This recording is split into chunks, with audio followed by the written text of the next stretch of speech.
là des heures, écoutez la parole de Dieu. Amen. Donc j'incline nos têtes bien dans la prière. Et j'aimerais bien que tu dises à Dieu, Seigneur, je suis la terre qui peut produire des fruits en abondance. Tu vas prier que le Seigneur te parle à travers son serviteur cet après-midi. Nous prions au nom de Jésus-Christ. Alléluia. Dieu de grâce, béni sois-tu. C'est le moment où nous voulons t'écouter. Père, parle-nous dans le nom de Jésus-Christ de Nazareth. Bénis cette parole, bénis cette sémence, notre Dieu qui va être sémée dans nos cœurs cet après-midi. Je prie pour ton serviteur, oh Dieu, que tu as choisi de parler de ta part dans le nom de Jésus-Christ de Nazareth. Glorifie-toi, Père Céleste, dans le nom de Jésus. Ainsi que nous avons prié et nous disons Amen. Amen. J'appelle l'homme de Dieu, évangéliste Olivier, et nous acclamons Jésus pour sa présence.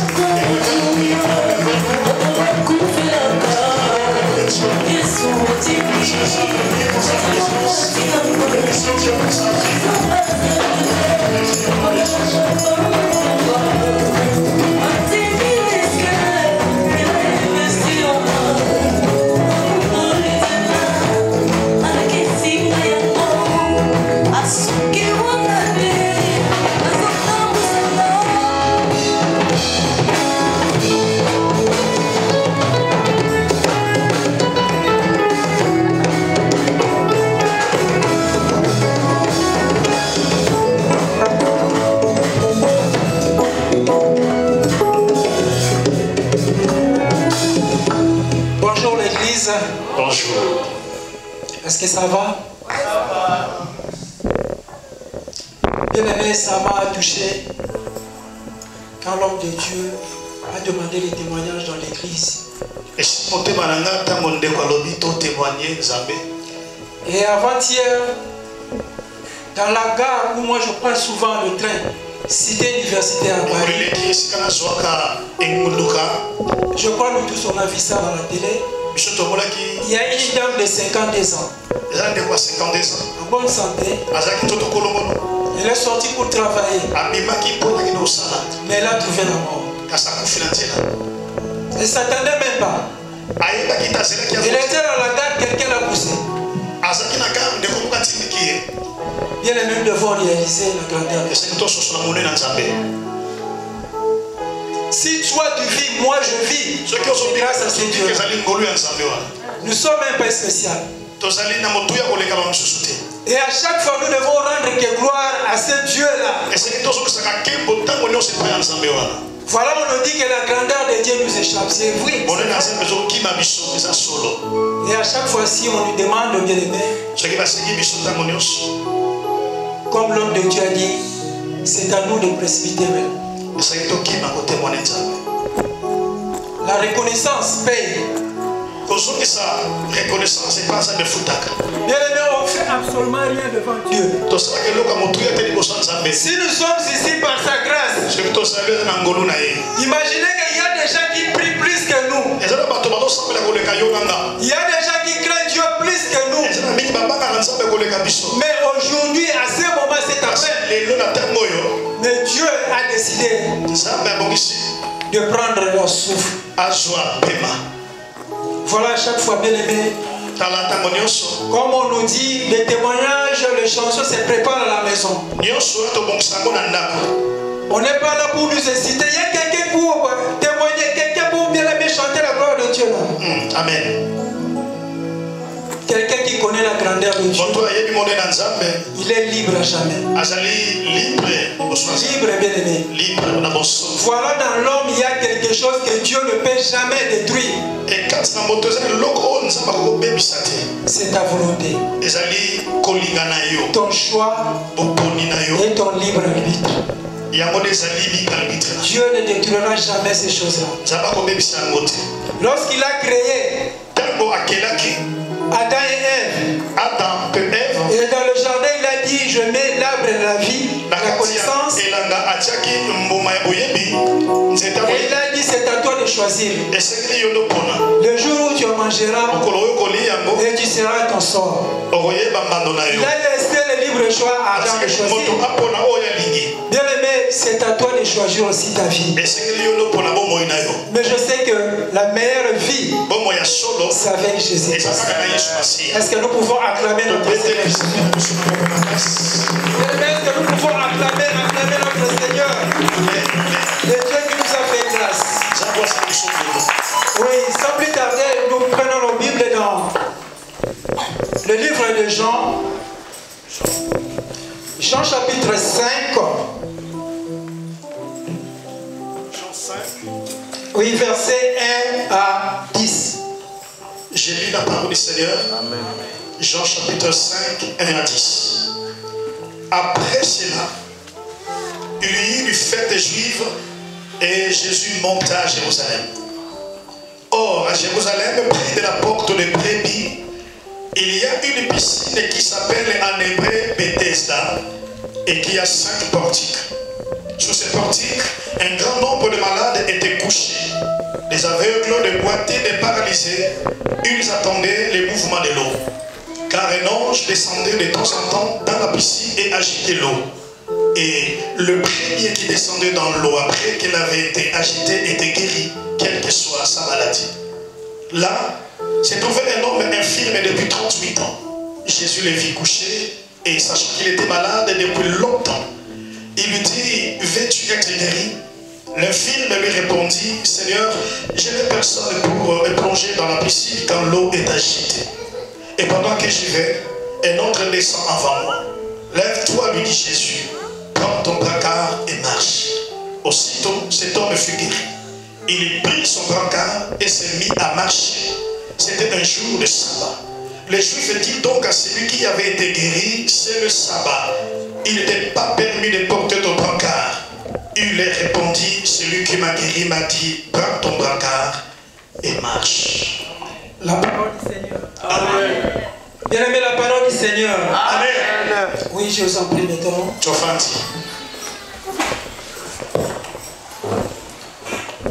Bien aimé, ces récits, je crois, nous tous, nous les connaissons. Nous tous, si je dis nous tous, c'est que nous tous, nous connaissons ces récits. On en a parlé, enseigné, on a prêché sur ça. Mais aujourd'hui aussi, je vais mettre une touche que le Seigneur m'a mis au cœur. Amen. Et dans le premier verset, la Bible dit, après cela, il y eut une fête des Juifs. Donc c'est-à-dire, Jésus-Christ, avant même d'y arriver à la fête, il a parcouru la Judée, le Galilée et la Samarie. Il a réalisé de grands miracles dans cette côte-là. Et voilà, c'était aussi normal de se retourner maintenant à Jérusalem. Jérusalem. Lui aussi qui était Dieu, il avait aussi besoin de se reposer. Bien que son nom aussi s'appelle Sabbat, repos que nous connaissons, il avait aussi besoin d'aller assister à une ligne de fête juive qui s'est organisée ce jour-là. Oui, c'est normal pour un Dieu qu'il était. Même la Bible déclare aussi il y a un temps pour tout. Mais heureusement, dans toute sa vie, il n'avait même pas de repos. C'est un Dieu qui a travaillé nuit et jour. Bien qu'on l'a invité d'aller assister à cette fête, mais il savait que dans tous ces passages, dans tous ces parcours, il y a quelque chose qui se produisait. Bien aimé, nous devons être aussi de même avec Christ. La Bible déclare de même manière qu'il est, de cette manière aussi, nous devons être. Et que ce verset a commencé par la fête. Et c'est ce qui a fait que Christ puisse venir, comme je venais de dire, à Jérusalem. Mais dans tous ces récits que nous venons de lire, ce qui est plus important, on nous parle d'un Messie, d'un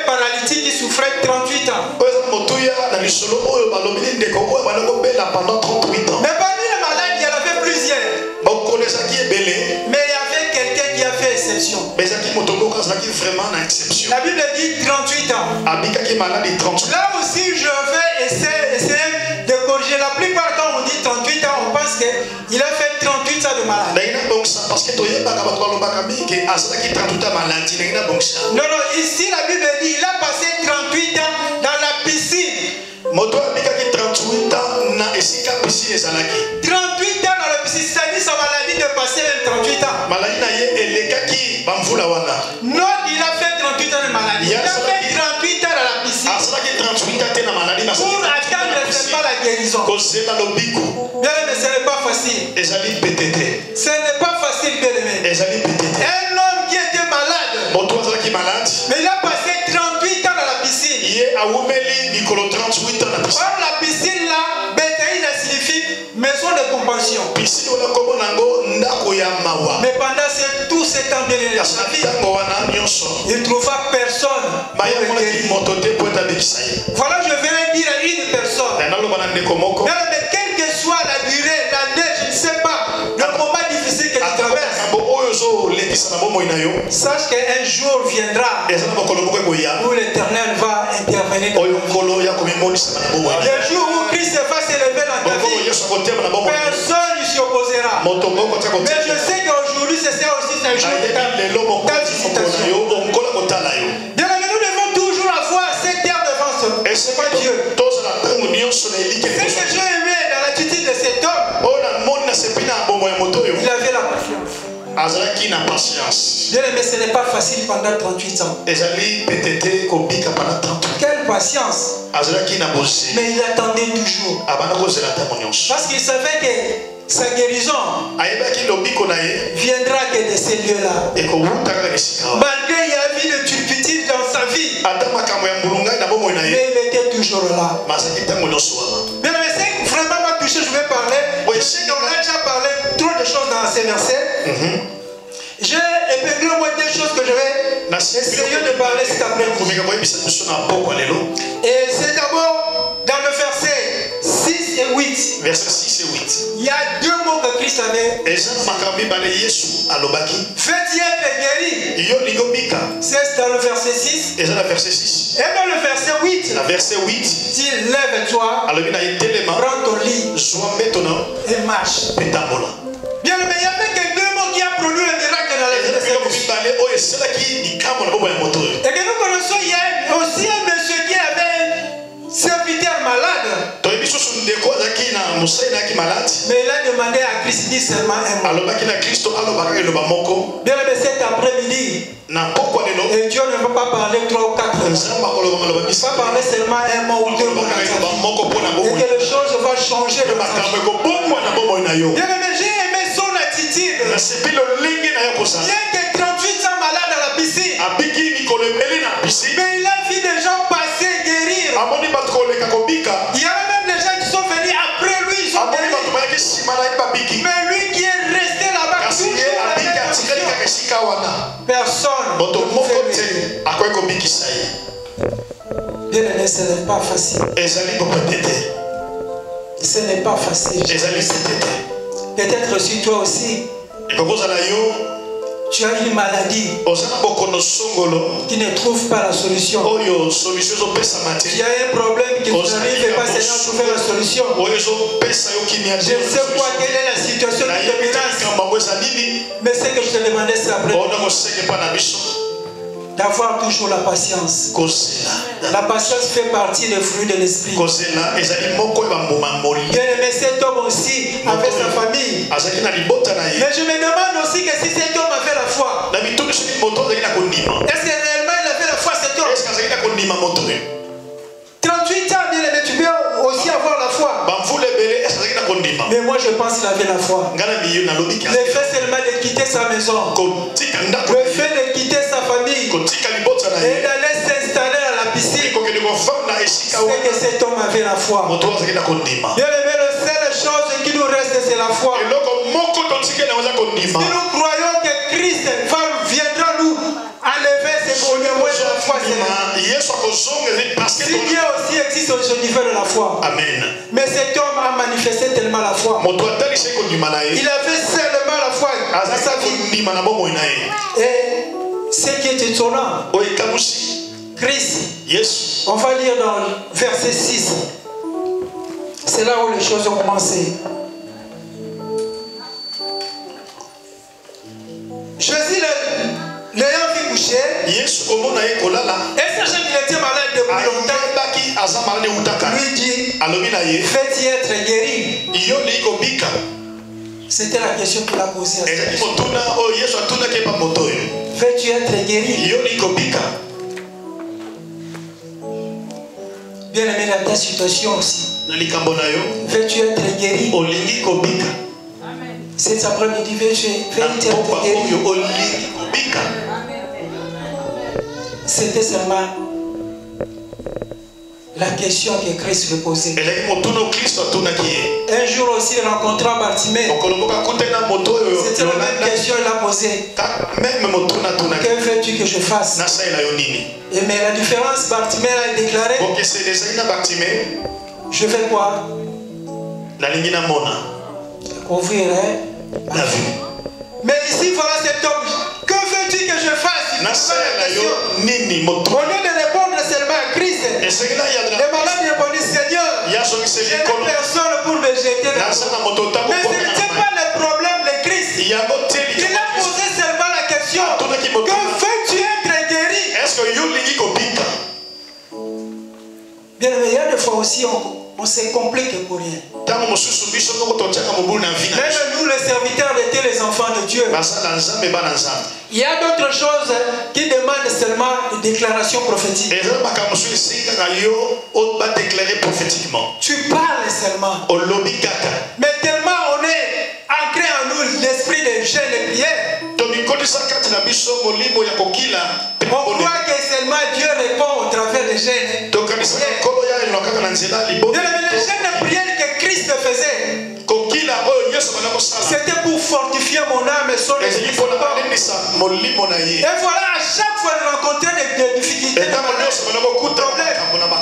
lorsqu'il déclarait que les choses arrivaient. Bien, mais c'est à nous aussi d'appliquer cette méthode.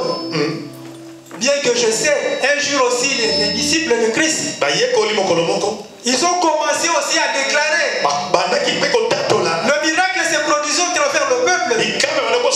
Mais un jour, il rencontra, il y a rencontré des gens qui avaient des démons. Mais ils ont prié. Et rien ne s'est produit. Ils ont retourné. Seigneur, mais voilà, il y a un homme, on a vu ça, on a prié. Et rien ne s'est passé. Et Christ l'avait bien dit. Il y a d'autres choses, d'autres démons. Ça nécessite aussi des gènes.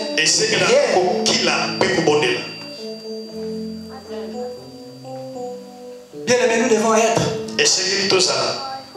les exemples de Christ. Je ne refuse pas, je ne dis même pas qu'il ne faut plus jeûner prier. Non, il faut enlever en nous cet esprit. On pense seulement que Dieu agit derrière les jeûnes de prière. Devant un chaos, mon frère, on va faire 2 jours, 3 jours de prière, on va jeûner. Mais la Bible déclare, la vie et la mort sont au pouvoir. Dieu nous a donné ça. Il nous a donné la parole. C'est à nous de se lever. C'est à nous de déclarer. C'était seulement facile de dire que je vais guérir. Mais lui, il pensait seulement s'il va dire à Dieu que Christ peut-être va le comprendre. Il arrive aussi dans nos vies. Et que tu as trop demandé à Dieu. Au lieu de laisser maintenant Dieu faire les choses, et on commence peut-être à aider aussi Dieu. Et que tu as demandé le travail à Dieu, au lieu de rester silence et d'attendre maintenant la réaction de Dieu, et tu commences à penser que non, je pense qu'un tel va m'aider, et je vais passer par qui va aider. Non, personne ne peut aider Dieu. Personne n'aidera Dieu. Et que cet homme aussi, bien aimé, c'est que j'ai constaté. Christ, il Il a senti à cet homme. Il y avait quelque chose bien aimé. À lui aussi il y avait quelque chose. Bien qu'il avait la foi, cet homme, le fait de quitter sa maison, sa famille, d'aller se résider dans la piscine de Bethsaïda, mais sa foi aussi était touchée. Sa foi était touchée, bien aimé. Sa foi aussi était morte, bien aimé. Il a aussi quelque part perdu la foi. Bien aimé, vivre 38 ans même place. La Bible déclare qu'il était couché. C'est-à-dire qu'il n'y avait personne pour l'aider. Je ne sais même pas comment il vivait.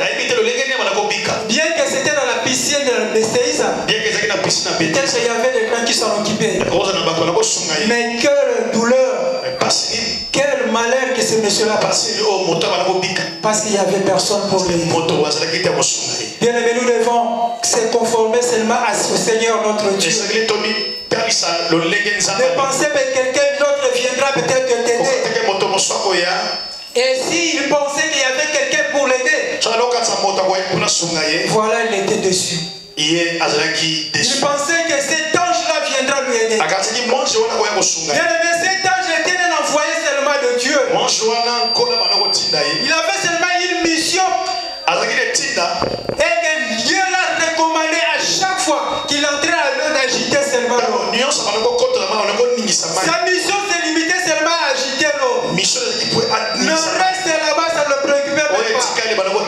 Il ne faisait même pas compte des gens qui étaient guéris. Il mettait seulement de descendre et d'agiter l'eau. Bien aimé, c'est à Dieu. C'est à Dieu que nous devons rendre notre bien-aimé. Amen. Ne pensez plus à quelqu'un qui sera dessus. Lui aussi, il pensait un jour et que cet ange aussi va lui aider. Bien aimé, dans la vie, personne ne te laissera passer devant lui. Ne pensez pas personne va te laisser. Si toi aussi tu cherches, il y a l'autre là qui cherche. Il peut te dire peut-être je vais t'aider. Mais à lui aussi peut-être il veut aussi cette place. Et que cet homme bien aimé, il cherchait pour être guéri. Il a tant cherché, il n'a même pas trouvé. Mais Christ dans son amour un jour, oh, il a appelé cet homme. Que veux-tu? Que veux-tu, mon bien-aimé? Devant des problèmes qui te traversent, que veux-tu que l'Éternel te fasse? Je sais que peut-être tu as des projets, tu as des situations qui te dérangent, mais moi je sais que cet après-midi l'Éternel est là.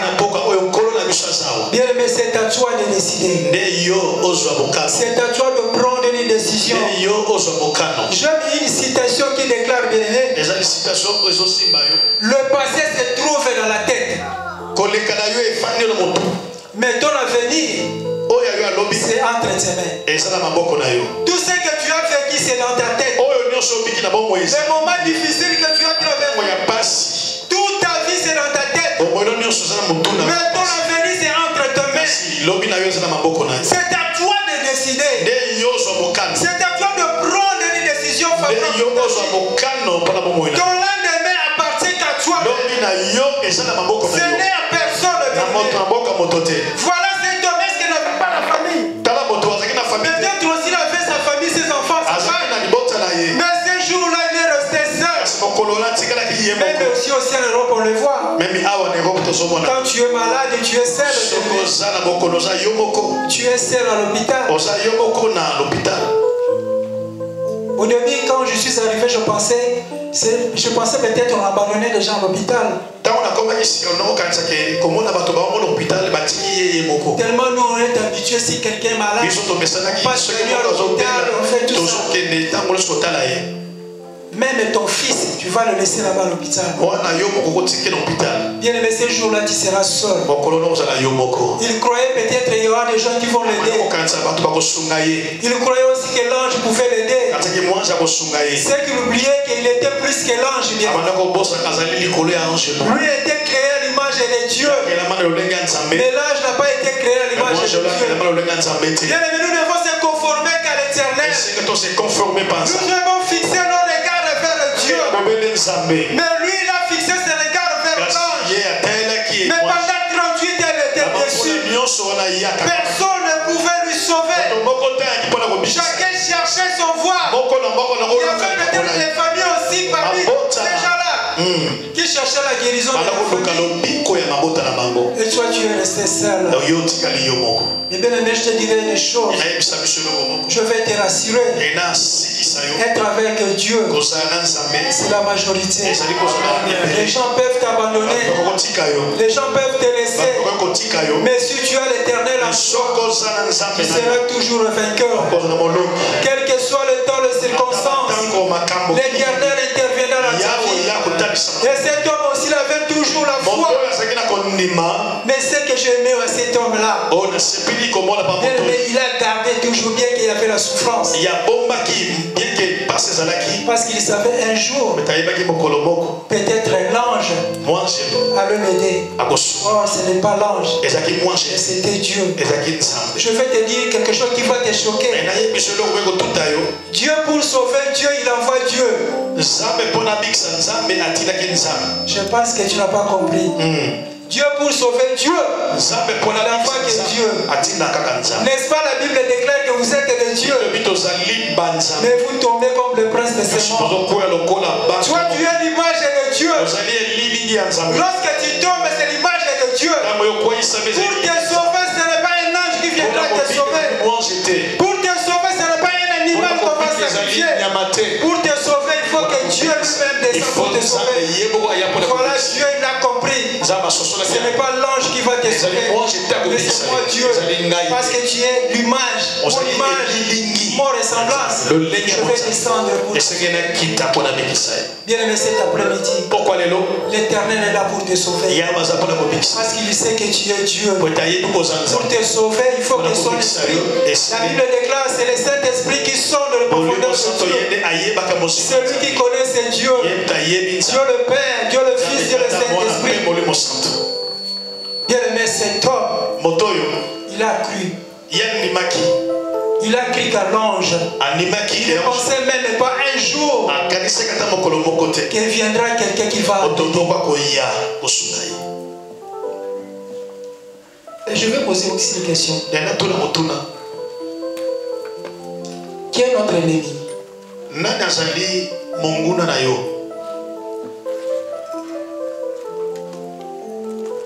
Dans ce monde que nous vivons, lorsque Dieu a créé l'humanité à Adam, qu'il a fait tomber Adam,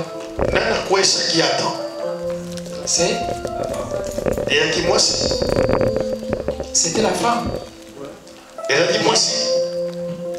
Mais qui a poussé cette femme? C'est Satan.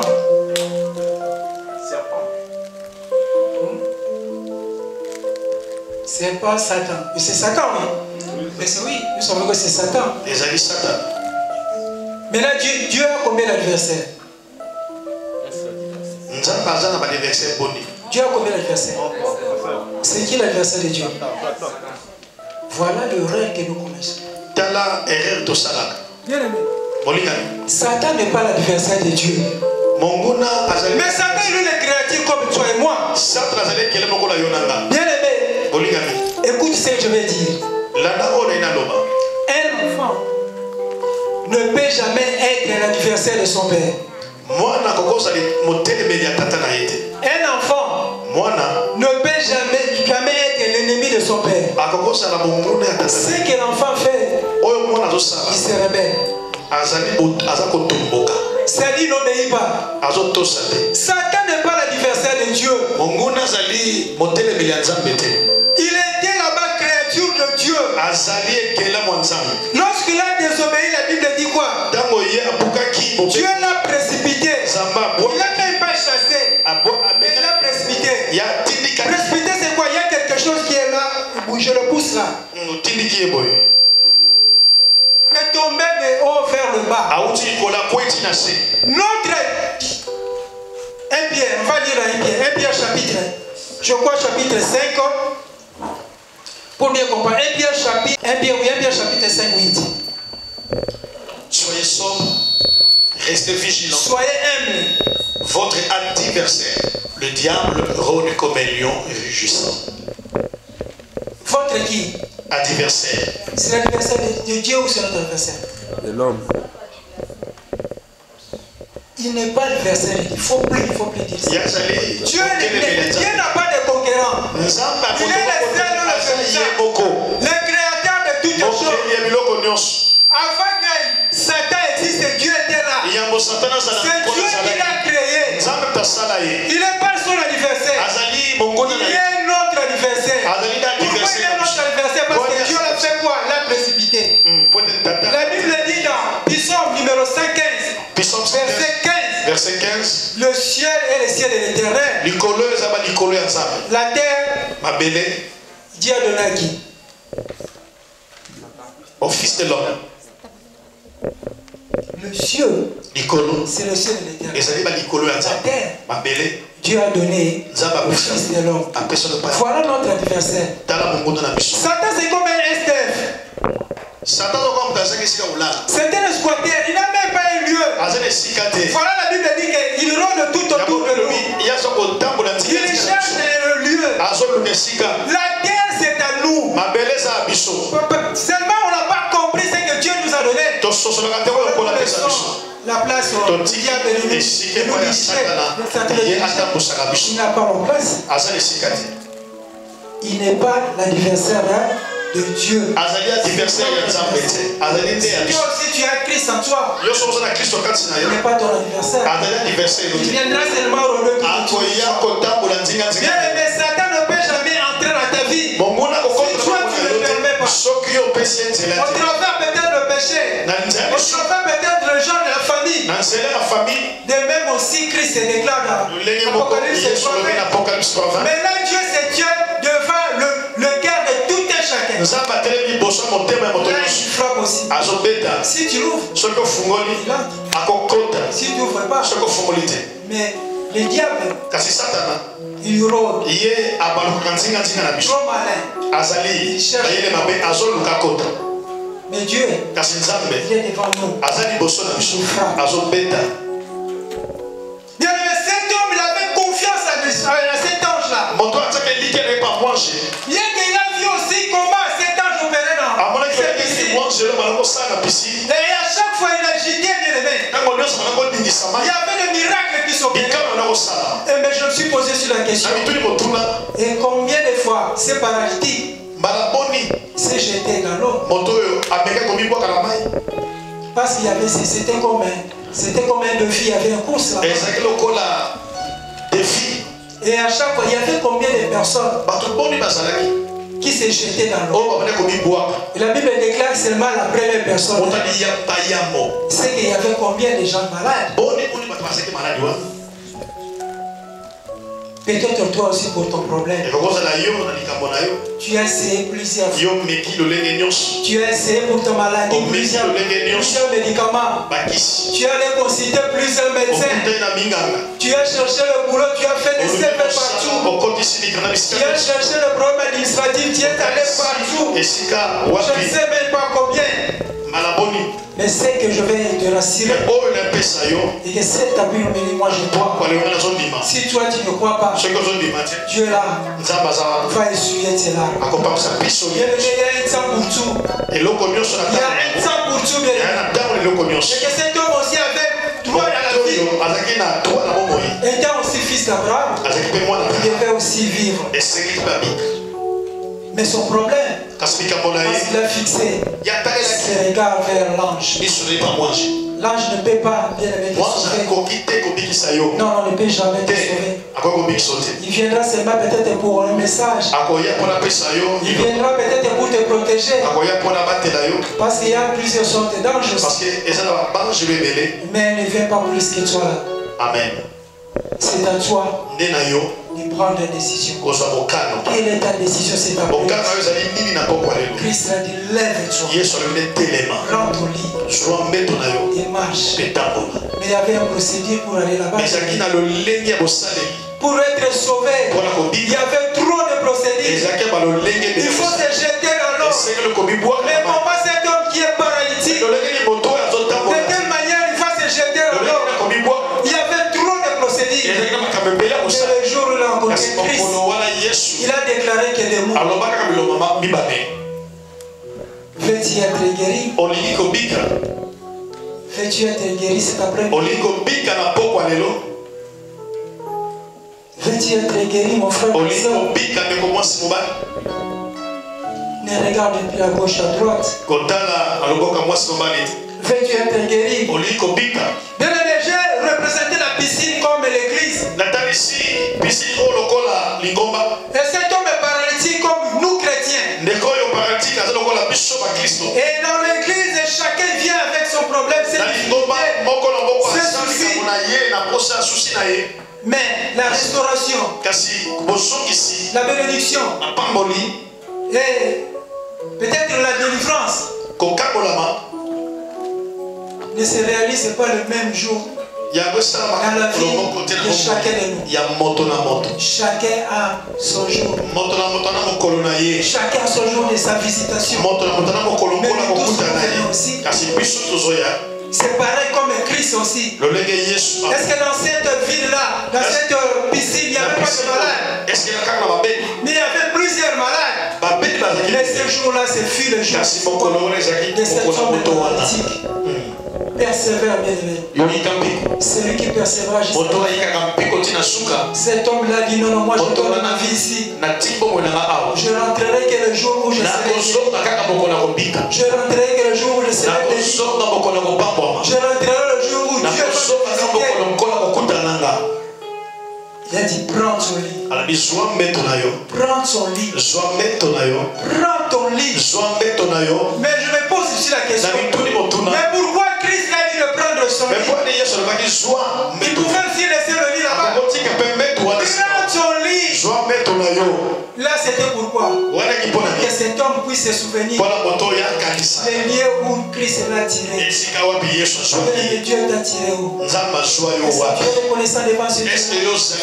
Quel est ton lit que tu as dans ta maison, dans ta vie? Et à chaque fois tu dis que voilà les lits, le lieu où Christ m'a tiré, là où Dieu m'a rencontré. Bien aimé, nous connaissons l'histoire de Jacob. Et le lieu où il a rencontré Dieu, il a fait quoi? Un stèle. Et jusqu'à présent, c'est ici, c'est cela.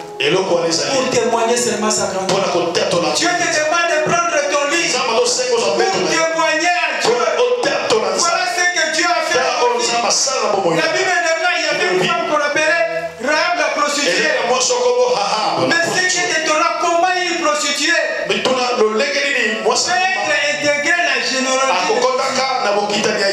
Mais à chaque fois on parle toujours Rahab. Son nom est resté Rahab. Et quand tu lis son histoire et que tu vas comprendre ce qu'il a fait, ce qu'il est devenu. Bien aimé, quand Dieu te bénit, te rencontre, n'oublie pas de porter le lit. Le lit qui portait le malade, et que voilà maintenant cet homme là prend ses livres la main. Bien aimé, je vais te dire ce soir, et que cette maladie qui te menace, et que cet après-midi tu vas me porter, tu vas me marcher devant, et tu vas déclarer que je suis guéri. Et que c'est le célibat qui te menace, tu vas le porter, tu vas dire je suis marié. Et que ces problèmes administratifs, tu vas le porter, tu vas dire aujourd'hui la situation est régularisée. Amen. Prends ton lit. Il a dit prends ton lit. Ne laisse pas ton lit. Bien-aimé, sois reconnaissant devant Dieu. Sois reconnaissant devant Dieu. Sois reconnaissant. Là où Dieu est. Il a dit à David, et je t'ai pris derrière le brebis. Et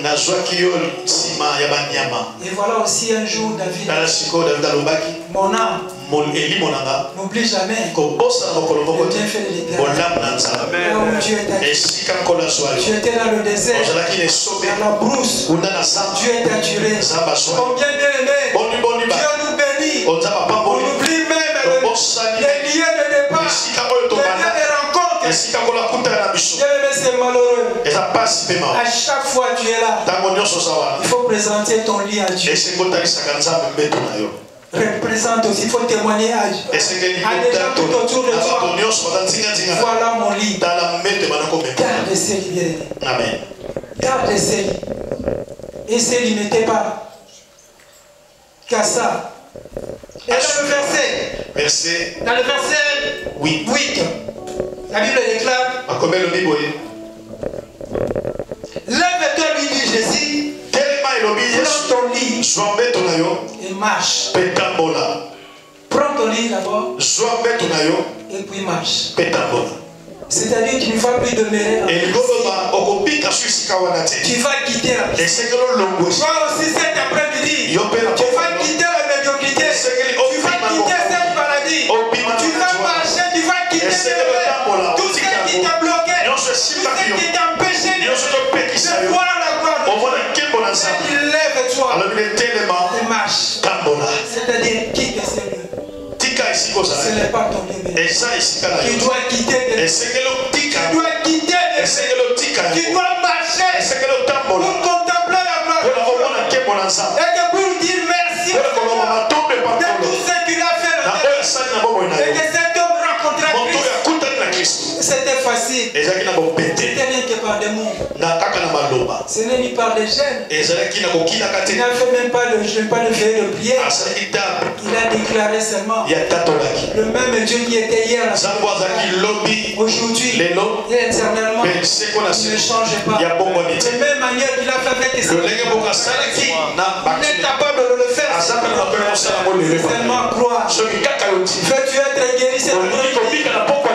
Qu'est-ce qui te menace dans ta vie? Qu'est-ce qui menace ta famille? Qu'est-ce que tu fais que le Seigneur puisse faire? Est-ce que tu crois qu'il est capable de changer ta vie? Lève-toi, prends ton lit et marche. L'homme qui a passé 38 ans, on ne sait même pas l'âge qu'il avait. Il avait même plus de 38 ans. Mais il était bloqué quelque part. Il était bloqué quelque part. C'est comme cette année qu'on est lié. Mais le jour où Christ avait besoin, il a demandé, il a envoyé seulement. C'est comme Dieu aussi a envoyé un ange pour agir. Mais si vous demandez, le Seigneur en a besoin.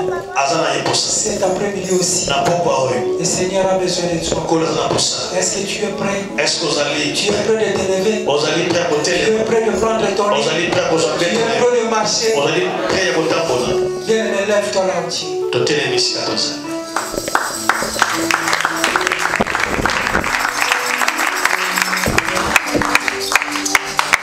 Bien, nous allons prier. Et nous avons vu cet homme.